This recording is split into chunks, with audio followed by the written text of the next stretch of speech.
Hello friends, అందరూ ఎలా ఉన్నారు? చాలా మంది మొలకల యొక్క ఇంపార్టెన్స్ తెలుసుకొని తినడం అయితే స్టార్ట్ చేస్తారు కదా. మరి కొంతమంది అయితే మాకు మొలకలు పడట్లేదు, కడుపులో గ్యాస్ట్రిక్ ప్రాబ్లంగా అవుతుంది అని చెప్పేసి అంటారు. అది నిజమేనండి. యాక్చువల్గా ఏంటంటే ఇవి తినే ముందు కళ్ళుప్పు వేసి నీళ్ళల్లో వీటిని సోక్ చేయండి 5 మినిట్స్.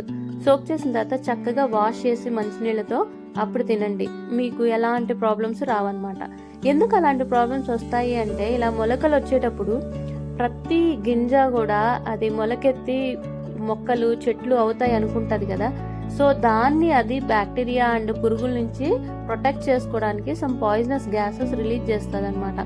అందువల్ల మనం అలాంటి మొలకలు తిన్నప్పుడు ప్రాబ్లం వస్తుంది. అందుకనే తప్పకుండా రాక్ సాల్ట్ వేసి దాంట్లో ఒక 5 మినిట్స్ నానబెట్టేసి తినేసేయండి. మొలకలు చాలా మంచిది. ఫైబర్, ప్రోటీన్ అండ్ హెయిర్ హెల్త్కి అండ్ కళ్ళకి కూడా చాలా మంచిది. తప్పకుండా ఇలా ట్రై చేయండి.